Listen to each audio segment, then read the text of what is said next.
Let's go to North Dakota Senator John Hoeven, kind enough to join us right now. Senator, good seeing you. This notion that there are evil forces at play and oil guys are trying to manipulate these prices, or at the very least sort of sit on them and take the profits and run. What do you make of that? Look, it's the Biden administration's energy policy. I mean, they came into office saying they were going to reduce the supply of fossil fuels, shift people away from fossil fuels. They were going to put policies in place to do that, and they have.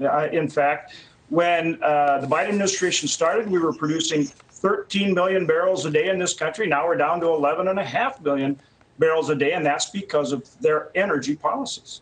So where does this go? You know, the irony might be prices come down all right, but for all the wrong reasons. The economy slows. People aren't taking as many trips. They start bumming out. Activity slows. Companies slow on hiring, start actually laying off workers. Where do you see this all going?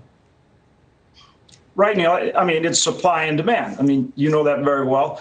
And so if we go into recession, obviously that dramatically reduces the demand. So, of course, the price goes down. But the reality is you've got to bring the right kind of energy policies that foster more energy production. Not only does that create more supply and bring prices down the right way, it puts people to work in this country. It creates economic activity, and it's also a national security issue for ourselves and our allies. Senator, a popular theme out of the Secretary Buttigieg, and as well as you hear from the administration, is that there's nothing to compel or motivate oil companies to produce more oil, that it's perfectly fine the way it is now. When I pointed out to him that, you know, demand is such that supply could effectively double, and that still would be in favor of demand over available supply. So if they were really interested in making money, it's in their interest to get producing and produce all the more so they can make a lot more money. But that doesn't come through.